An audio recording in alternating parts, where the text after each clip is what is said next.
pero el título de la lección es ¿Quién escribió la Biblia y dónde? El pastor Bullón se encontró un día con uno de los escritores más famosos de periódico y de televisión de los Estados Unidos.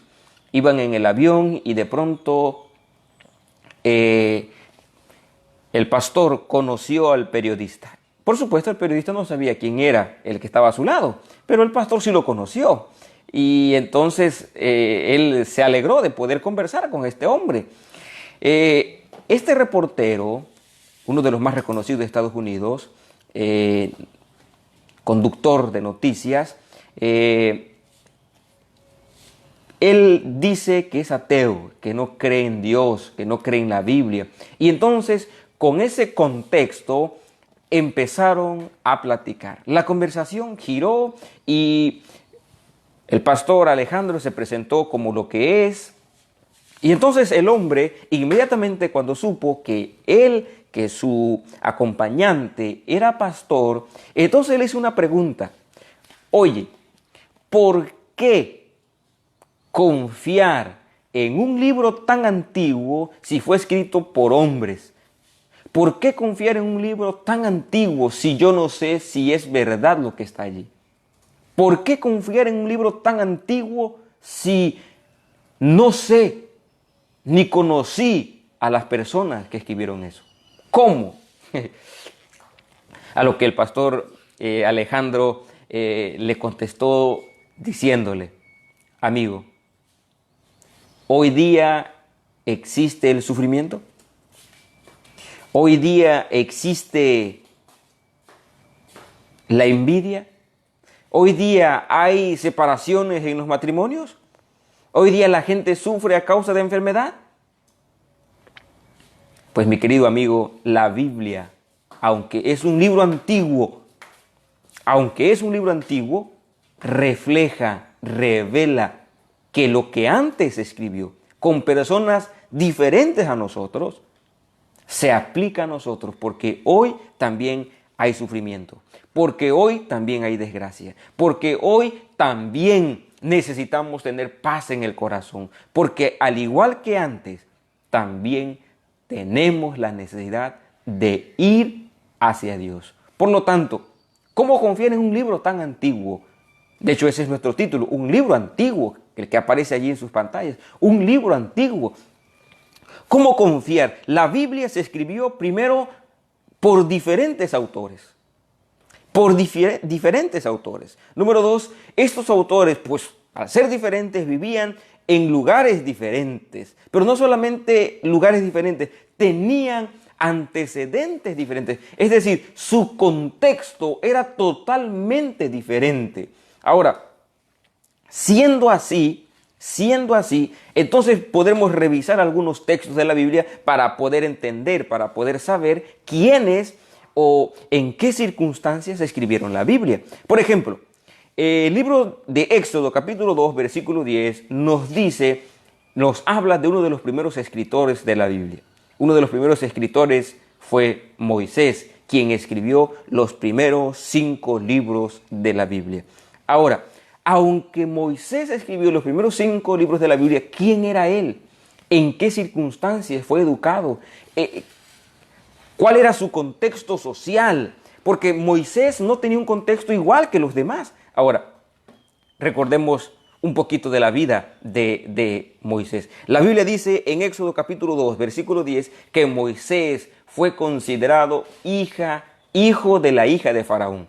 Por lo tanto, si eso es verdad, significa que él fue educado en las escuelas egipcias, educado en la escuela de los egipcios. Por lo tanto, su cosmovisión fue diferente a la de cualquier israelita. Otro ejemplo, Amós 7:14. De Amós nosotros hemos tomado esta frase.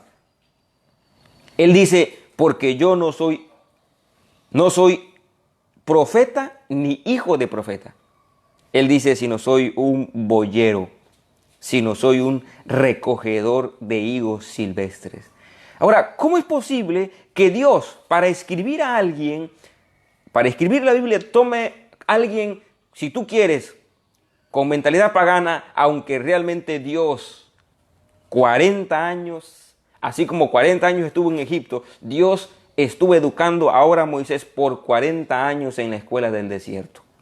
40 años. Y otros 40 años caminando con ese pueblo difícil, de sobrellevar. Y ahora aquí tenemos que Amós, una persona común y corriente, una persona como tú y como yo, Dios la elige para escribir el libro que lleva su nombre, el libro de Amós. Y de Amós encontramos una frase linda: ¿andarán dos juntos que no estuvieren de acuerdo? ¿Podrían andar dos juntos si no están de acuerdo? Otro ejemplo. Dios eligió a un joven desde antes que naciera. Desde el vientre de su madre Dios lo eligió. ¿Ya sabes quién es? Jeremías. La Biblia dice en Jeremías 1, 1-6, desde que estabas, desde antes que tu madre te concibiera, yo te conocí. Y no tengas miedo, no digas que eres un niño, porque yo voy a estar contigo. Ahora es interesante cómo Dios, desde antes que Jeremías llegara a la vida, Dios ya lo había elegido para que él fuera un portavoz, para que él fuera un siervo. Por lo tanto, mis amados hermanos, tenemos a Moisés con una mente extraordinaria, una persona común como Amós. Tenemos a un joven como Jeremías.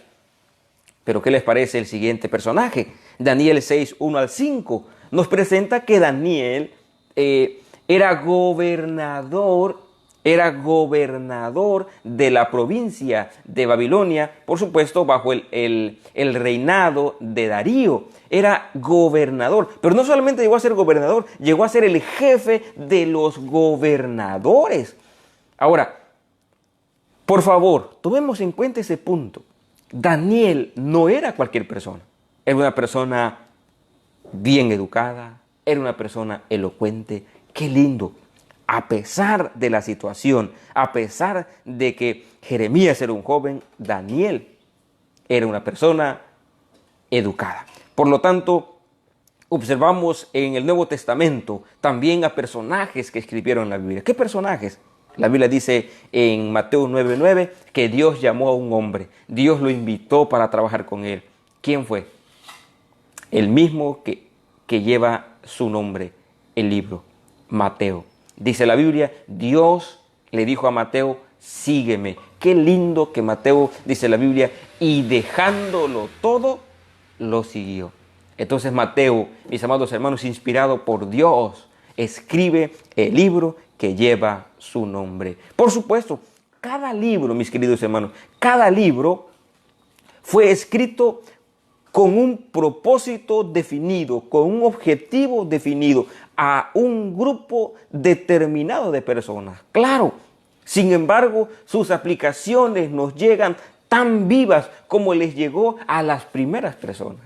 De hecho, los siguientes autores que podemos analizar aquí, Filipenses 3:3-6, un fariseo, un líder nato, un personaje muy amado por la iglesia, al principio odiado, temido, pero muy amado por la iglesia. Me refiero al apóstol Pablo.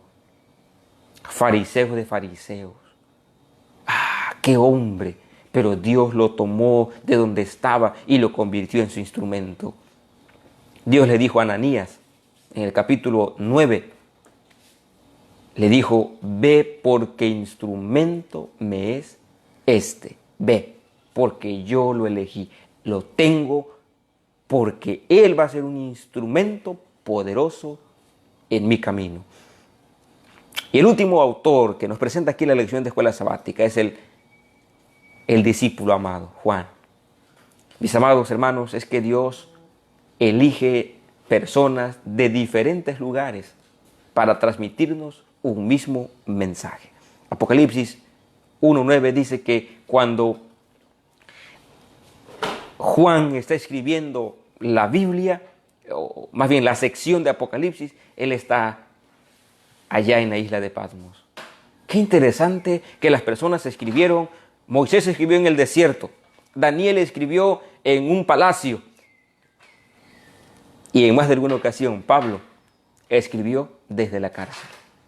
Y Juan desde el destierro, en el exilio. ¿No te parece interesante que Dios haya permitido que su palabra se escribiera por personas diferentes, contextos diferentes y lugares diferentes? Desde el desierto, desde una casa normal, desde el palacio del rey, desde una cárcel. Es interesante. ¿Por qué confiar en un libro tan antiguo? Romanos 15:4 nos da la respuesta. Romanos 15:4 nos dice: las cosas que se escribieron antes para nuestra enseñanza se escribieron a fin de que por la consolación de la Escritura tengamos esperanza. Las cosas que se escribieron antes para nuestra enseñanza. Ahora, el problema, mis amados hermanos, con este punto, ¿sabes cuál es?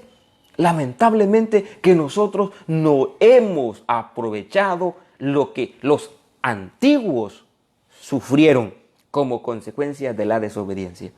Y es que a nosotros nos gusta cometer los mismos errores. Es que a nosotros nos gusta pasar por el mismo camino. Un día mi madre me dijo una frase muy coloquial, porque tú la has escuchado. Nadie experimenta en cabeza ajena. Oye, ¿qué pasaría si nosotros experimentáramos en cabeza ajena? Si miráramos el pasado y viéramos a un pueblo rebelde, si viéramos al pueblo de Israel fanático de los dioses ajenos, si viéramos al pueblo de Israel indiferente hacia Dios. Y te digo algo, nosotros no estamos lejos de esa situación, porque también a veces somos indiferentes a su palabra. Tenemos 3 Biblias, 4 Biblias, 5 Biblias en nuestro hogar, pero ninguna de ellas se abre durante el día. Indiferencia total. Lo que antes fue escrito para nuestra enseñanza fue escrito. Y sin embargo, seguimos cometiendo los mismos errores. Oh, mis amados hermanos, ¿no te parece que entonces pudiéramos decirle a Dios: Señor, ayúdanos a no cometer los mismos errores del pasado? Ahora, cuando tú te preguntes, pastor, o tú te preguntas: Señor, ¿todo lo que está en la Biblia, todo lo que está en la Biblia es válido? ¿Todo lo que está en la Biblia es válido? Y 2 de Timoteo capítulo 3, versículo 16, un libro, un texto por demás conocido. Dice la Escritura: toda la Escritura es inspirada por Dios y útil para enseñar, para redarguir, para corregir, para instruir en justicia. Toda la Escritura es inspirada por Dios y útil para enseñar, para redarguir, para corregir, para instruir en justicia, a fin de que el hombre de Dios sea perfecto, enteramente preparado para toda buena obra. La Biblia entonces, mis queridos hermanos, toda es inspirada. Toda la Biblia es inspirada por Dios. Desde Génesis 1:1 hasta Apocalipsis 22, todo es inspirado. Yo sé que hay cosas que no nos gustan. El otro día una buena amiga, una señorita, me decía: pastor, yo no soy bautizada, pero a mí me gustan usar los anillos. Me gustan usar las cadenas, pulseras, pero yo no soy bautizada, pastor. Y mi papá quiere que yo me quite el anillo. Quiere que yo no ande haciendo eso, que yo no me ponga nada. Dígame por qué. Una adolescente, 12 años, cuando tiene tantas dudas y sobre todo es muy extrovertida. Entonces le leí 2 textos de la Biblia. 2 textos de la Biblia. Y le dije: hay cosas que no las hacemos no solo porque no seamos bautizados. No las hacemos porque lo dice la Biblia. Y que tú no estés bautizada no te da derecho de hacer lo que quieras. Que tú no estés bautizado, bautizada, que tú no estés llegando ahora a la iglesia no te da ningún derecho de hacer lo que quieras. Tú puedes decir: Por eso yo no me bautizo, porque yo hago y deshago. Mira ese hipócrita, de embalde bautizado hace y deshace. Espera, es que el no ser bautizado no te da derecho a seguir haciendo lo que haces. Y lo siguiente es, hay cosas en la Biblia, hay textos en la Biblia que a nosotros no nos gustan, que no estamos de acuerdo. Pero aunque no estemos de acuerdo, que tú no estés de acuerdo no significa que no sea un texto válido para nosotros. Que tú y yo no estemos de acuerdo de ninguna manera significa que la Escritura pierde su valor y su poder. Por lo tanto, mis amados hermanos, ¿cómo confiar en un libro tan antiguo? ¿Por qué confiar en un libro tan antiguo? ¿Por qué confiar en un libro tan antiguo como la Biblia? Mis amados hermanos, Elena de White nos dice lo siguiente. Escucha bien. Dios se ha designado comunicar su verdad al mundo por medio de instrumentos humanos. Y Él mismo, mediante su Espíritu Santo, hizo idóneos a los hombres y los habilitó para realizar esa obra. Guió la mente de ellos en la elección de lo que debían decir y escribir. El tesoro fue confiado a vasos de barro. Sin embargo, a pesar de todo, ese mensaje, ese tesoro que está en vasos de barro, es el mensaje del cielo.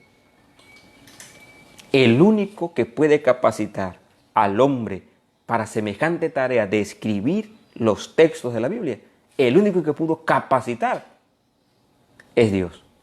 Es Dios y su Espíritu Santo capacitando, dando inteligencia, dando pericia en la mano. Solamente es Dios. ¿Cómo confiar en un libro tan antiguo? Según de Timoteo 3:16, toda la Escritura es inspirada por Dios. Y como leímos también Romanos 15:4, las cosas que se escribieron antes para nuestra enseñanza fueron escritas. ¿Cómo confiar en Dios?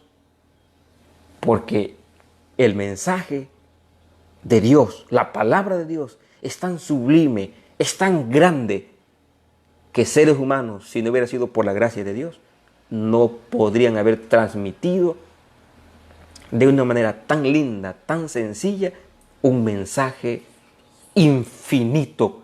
No podríamos. Tan solo hubieran dicho como Elena de White, o si pudiera hablar en la lengua de Canaán, te diría todo lo bueno, lo bello que hay allí.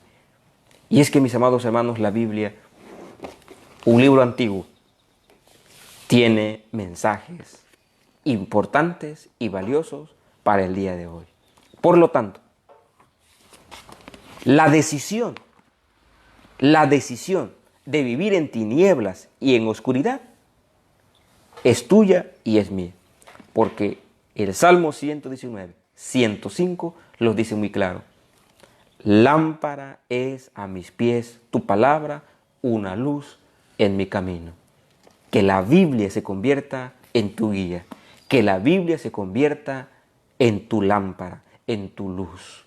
Para que no tropieces más, para que no cometas los mismos errores, para que ya no sigas lastimándote, para que ya no sigas lastimando a tu familia, para que ya no sigas lacerándote, para que ya no sigas haciendo penitencias mentales por tus errores del pasado. Confía en tu Padre Celestial.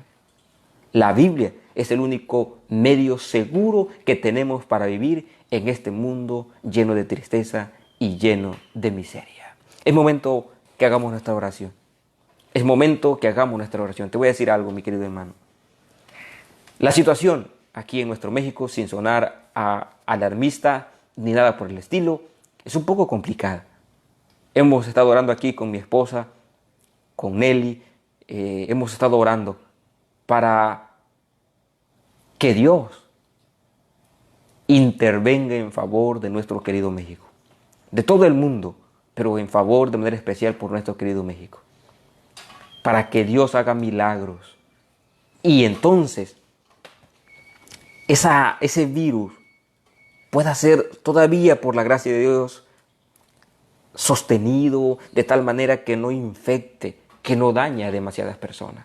Hay miedo. En el corazón del ser humano, sin embargo, Dios está al control. Dios está al control. Dios está al control. Y por eso debemos unir nuestra plegaria a Dios. Yo te invito para que donde estés, y inclines tu rostro, y elevemos juntos una plegaria a Dios. Hoy quiero mencionar que oremos por la familia Castillo Lazo, por un buen amigo, Maleno, que Dios te bendiga. Vamos a orar por ti. Por la familia Martínez Guzmán, vamos a orar. Más de alguno escribe por allí sus peticiones, vamos a orar. Vamos a orar por nuestros hijos, pero vamos a orar por la situación que estamos viviendo. Vamos a orar. Nuestro Dios y nuestro Padre que estás en los cielos, indignos somos de merecer tu gracia. Indignos somos de merecer tu bondad. Pero tú eres lindo, pero tú eres un Dios de misericordia. Tan grande es tu misericordia que nos dejaste una guía. Si bien es cierto, no hay una guía para ser papá, para ser buen hijo. Lo que sí hay es una guía para aprender a vivir. Para vivir en este mundo lleno de tristeza, sí existe una guía. Esa guía es la palabra de Dios. Esa guía es la Biblia. Si todos tus hijos que escuchan esto tomamos la Biblia como nuestra guía, jamás seremos avergonzados. Pasaremos por tribulación, por angustia, sí, pero tendremos la seguridad de que tú estás con nosotros. Por lo tanto, ayúdanos, Señor, a disfrutar de tu palabra. Ayúdanos a aprovechar ahora los tiempos libres que tenemos para escudriñar tu palabra, para dedicar tiempo a la lectura de tu palabra. Y mi Dios, escuchaste los nombres por los cuales vamos a orar. Oh Dios del cielo y de la tierra, hay peticiones entre nosotros. Atiende a cada una de ellas.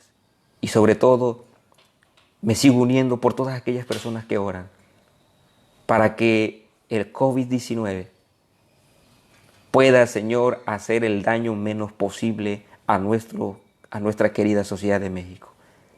Ayúdanos a ser precavidos. Ayúdanos a cuidarnos. Tú nos vas a cuidar, pero ayúdanos a ser precavidos, Señor.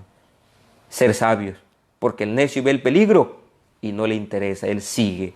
A no ser temerarios, a no creer que tú nos vas a salvar. Lo dijiste muy bien a los egipcios. Quien no ponga la marca, la sangre, en los postes de su casa, va a morir. Y todos los que confiaron en ti se mantuvieron dentro de su casa y también colocaron la señal de la sangre. Hoy, Señor, también nos invitas para que seamos precavidos. De manera especial oro para que en nuestros hogares la comida, la bebida y el vestido lo podamos tener. Acuérdate de aquellos hermanos que están enfermos, aquellas personas que están en los hospitales intubados. Acuérdate de ellos, Señor. Obra un milagro poderoso, pero sobre todo, obra un milagro poderoso en nosotros que estamos vivos y estamos conscientes. Obra un milagro en nosotros. En Cristo Jesús. Amén, Señor. Mis amados hermanos, muchas gracias por habernos acompañado. Nos vemos a las 7 de la noche para continuar con la lectura de los Salmos. Que mi Dios te pueda bendecir. Muchas gracias por tu compañía.